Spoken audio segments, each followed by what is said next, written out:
rive droite du fleuve, au sein de l'opération NIA, le vendredi 4 juillet 2025, à 5h50, les positions avancées des forces de défense et de sécurité de Bulunjuga et de Samira, dans le département de Gotei, ont été la cible simultanée d'une attaque par une horde de plusieurs centaines de mercenaires. Les FDS ont immédiatement réagi par une riposte énergétique et coordonnée. Des renforts ont été ainsi déployés sur zone et une opération aéroterrestre de ratissage a été engagée afin de traquer les auteurs de cette attaque. Le bilan s'établit comme suit. Côté ami, 10 soldats tombés au champ d'honneur et 15 blessés, tous évacués par hélicoptère vers Niamey pour une meilleure prise en charge. Côté ennemi, au moins 41 mercenaires neutralisés. Plusieurs autres corps ont été emportés lors de leur fuite. 10 motos, une mitrailleuse 12-7 et 10 fusils d'assaut AK-47 ont été récupérés. Au nom de son Excellence le général d'armée Abdrahmane Tiani, président de la République, chef de l'État, chef suprême des armées, le ministre d'État, ministre de la Défense nationale, présente ses condoléances les plus émues aux familles des martyrs et souhaite un prompt rétablissement aux blessés.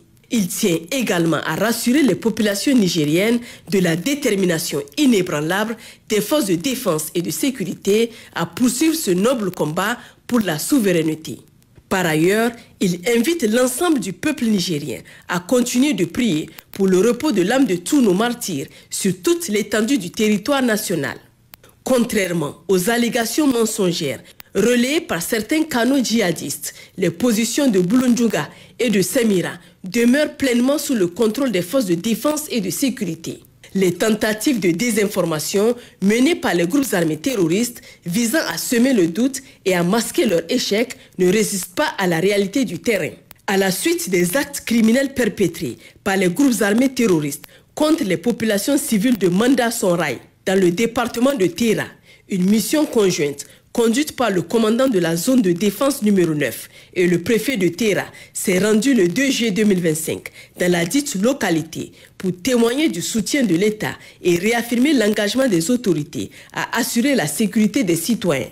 Dès leur arrivée, les responsables ont rencontré les populations endeuillées, leur présentant les condoléances les plus attristées au nom des plus hautes autorités du pays. Cette rencontre a également permis de renforcer la sensibilisation sur la sécurité en insistant sur la nécessaire collaboration entre les populations et les forces de défense et de sécurité dans la lutte contre le terrorisme.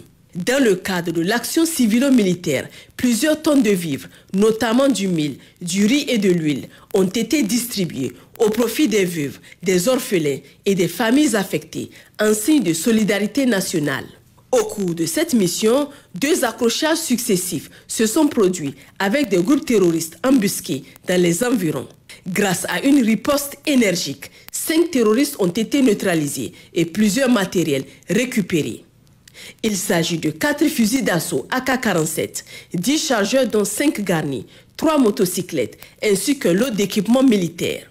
À travers cette opération, l'État réaffirme sa volonté inébranlable de protéger les populations et de répondre avec fermeté à toute tentative de déstabilisation.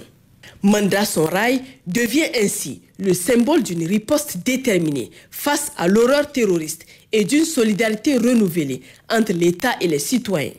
Le dimanche 29 juin 2025, aux environs de 5 heures, une attaque a visé le poste des impôts de Torodi. Les assaillants, manifestement dans une logique de harcèlement, ont été rapidement pris à partie par les FDS en place. Grâce à une riposte prompte, disciplinée et énergique, l'ennemi a été repoussé sans parvenir à ses fins.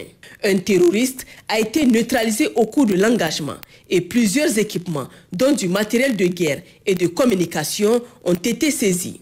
Aucune perte en vies humaines ni dommage n'a été enregistrée côté ami, preuve de l'efficacité et de la vigilance du dispositif en place. Dans le prolongement de cette action défensive et dans une volonté de sécurisation durable de l'axe Niamey-Torodi, le génie militaire a engagé le 3 juillet 2025 des travaux de réhabilitation d'une portion de la route endommagée par un incident lié à des engins explosifs improvisés placés par les groupes terroristes pour perturber la libre circulation et miner les efforts de stabilisation. Sur la rive gauche du fleuve, dans le cadre de l'opération Almoho, en milieu de cette semaine, lors d'une patrouille de routine dans le secteur d'Inger, à 40 km au sud-est de Filengue, un détachement militaire a intercepté et neutralisé un individu armé porteur d'un fusil d'assaut AK-47 chargé. Dans la même période, une unité des forces de sécurité a procédé à une opération de poursuite contre des éléments terroristes, auteurs d'un vol de bétail perpétré dans un village périphérique de Toukounous. L'intervention a permis de neutraliser un assaillant et de récupérer l'intégralité du bétail dérobé, lequel a été restitué sans délai à ses légitimes propriétaires. Au sein de l'opération Chara, dans la nuit du 28 au 29 juin 2025, les forces de défense et de sécurité ont conduit une série d'actions offensives dans la région de Tawa, dans le cadre de l'opération Zarankassa. Cette manœuvre, reposant sur une coordination étroite entre unités engagées et services de renseignement, visait à désorganiser les réseaux de soutien logistique des groupes criminels. Une première intervention a permis l'arrestation de 2 individus suspectés d'implication dans des activités criminelles transfrontalières. Dans le même temps, 2 motos et un tricycle utilisés pour des déplacements ont été immobilisés, tandis que 2 véhicules, dont un minibus transportant du carburant de contrebande, ont été saisis. En parallèle, sur la base d'un renseignement fiable exploité dans la soirée du 28 juin aux environs de 19 h, une unité de la brigade des pistes de Tawa a mené une opération ciblée contre un réseau de trafic d'armes alimentant les groupes armés terroristes. L'action discrète a conduit à l'interpellation de 3 membres clés de la filière. Plus de 300 cartouches de différents calibres ont été saisies, mettant ainsi hors de circuit une source d'approvisionnement en munitions et armes de guerre des criminels. Dans le cadre de l'opération Damissa, conduite sur l'ensemble de la région de Dosso, au cours d'une mission de patrouille pédestre de proximité menée en début de semaine dans les rizières situées au sud-ouest du village de Tara, près de Gaïa, une unité de nos forces de défense et de sécurité a interpellé un individu suspect au niveau d'un point de débarquement sur la rive gauche du fleuve. Le suspect, qui circulait à motocyclette au moment de son arrestation, était en possession d'une importante somme d'argent, de 30 blocs de chanvre indien et de 117 700 comprimés prohibés de diverses natures. Le 29 juin 2025, vers 16 h, une patrouille mixte de sécurisation opérant dans la zone de Gauchiwindi, à environ 5 km à l'est de Gaïa, a procédé à une saisie significative. À la vue des forces de sécurité, 2 individus à motocyclette transportant des cargaisons suspectes ont immédiatement abandonné leur engin et leur colis avant de s'enfuir. Les objets saisis ont été remis aux autorités compétentes pour traitement. Le mercredi 2 juillet, en fin de soirée, une patrouille conjointe des FDS a interpellé un individu identifié comme complice actif des groupes armés terroristes dans un campement situé à 9 km à l'est de Djundju. À la suite d'un tir de sommation, le suspect a tenté de se dissimuler dans une zone boisée, mais a pu être localisé et interpellé. Il a été remis aux services compétents pour exploitation. Enfin, le lendemain, lors d'un raid ciblé mené à Angondaura, dans une zone boisée, suspectée d'abriter une base terroriste, nos unités ont neutralisé au moins 6 terroristes, récupéré 2 motocyclettes abandonnées et désamorcé un engin explosif improvisé placé par les assaillants au moment de leur repli vers un pays voisin. À l'est du pays, dans la région de Difa, au sein de l'opération Nalewadoli, à la suite de l'exploitation de renseignements opérationnels, des unités des forces de sécurité ont conduit du 28 au 30 juin 2025 une série d'enquêtes ciblées dans les localités de Toumour et Kinchandi. Ces opérations ont permis l'interpellation de 10 individus affiliés au groupe terroriste Boko Haram, activement impliqués dans des activités de soutien logistique à l'ennemi. Parmi les personnes arrêtées figurent des pourvoyeurs de carburant, de denrées alimentaires et d'équipements électroniques, un approvisionneur en moteur de vedette ainsi qu'un convoyeur d'effets personnels appartenant à l'un des principaux chefs du groupe, le nommé Bakura. Dans le prolongement de ces actions, des renseignements concordants ont signalé la présence de terroristes dans la zone de Koïta, sur la berge du lac Tchad, à environ 11 km au sud-ouest de Ngingimi. Une patrouille mixte, composée d'éléments des forces armées nigériennes et de la garde nationale, a été immédiatement dépêchée sur les lieux le 4 juillet pour vérification. Guidées par des informations recueillies sur place, les unités engagées ont découvert 21 pirogues utilisées par les terroristes et leurs complices pour le transport de logistique et d'équipements à travers le lac. Toutes ces embarcations ont été systématiquement détruites afin de neutraliser leur capacité de mobilité et de ravitaillement dans la zone. Au nord du pays, dans la région d'Agadez, dans la nuit du 27 au 28 juin, suite à une alerte concernant le vol d'un véhicule civil à Chirfa, une opération immédiate a été déclenchée. La pression exercée par l'unité d'intervention a contraint les ravisseurs à abandonner le véhicule qui a été récupéré et restitué à son propriétaire sans aucun dommage.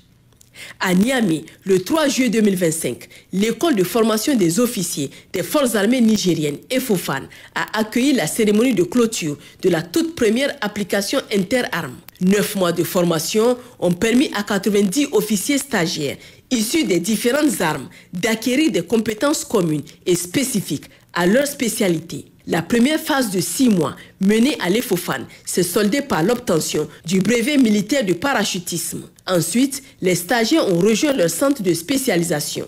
Les artilleurs à Djadja, les cavaliers à Zender et les fantassins sont restés à Niamey, place Tondibia. La cérémonie, présidée par le général de brigade Abou Zataka, a honoré les meilleurs stagiaires tout en soulignant l'exigence de cette formation que 5 stagiaires n'ont pas validée.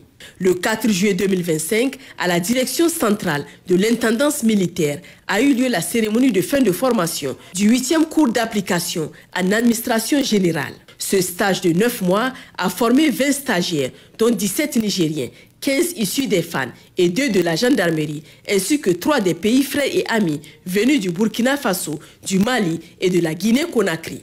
Ils ont été instruits dans des domaines variés tels que la gestion administrative, logistique et financière. La promotion s'est distinguée par un taux de réussite de 100% et l'esprit de coopération régionale a été salué lors de cette cérémonie. Ces 2 formations marquent des avancées majeures dans la professionnalisation des forces armées nigériennes.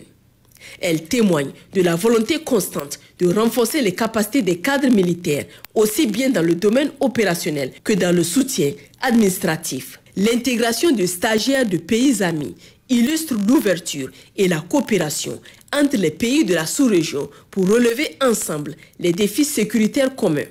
Chers compatriotes, la nation compte sur votre engagement sans faille aux côtés de nos vaillantes forces de défense et de sécurité. Plus que jamais, votre mobilisation et votre vigilance sont indispensables pour faire échec aux ennemis, qu'ils soient de l'intérieur ou de l'extérieur. Nous vous appelons à rester unis et à redoubler de méfiance face aux campagnes d'intoxication et de désinformation distillées par nos adversaires sur les réseaux sociaux.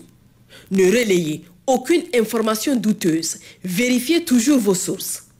Nos lignes téléphoniques restent ouvertes 24 heures sur 24 pour recueillir vos signalements et vos alertes. Ensemble, avec discipline et détermination, nous vaincrons. Pour les forces armées nigériennes, le 40-40. Pour la gendarmerie nationale, le 40-00. Pour la garde nationale du Niger, le 280. Pour la police nationale, le 83-83. Vive le Niger, libre et souverain. Vive les forces de défense et de sécurité. Vive les citoyens résilients et engagés.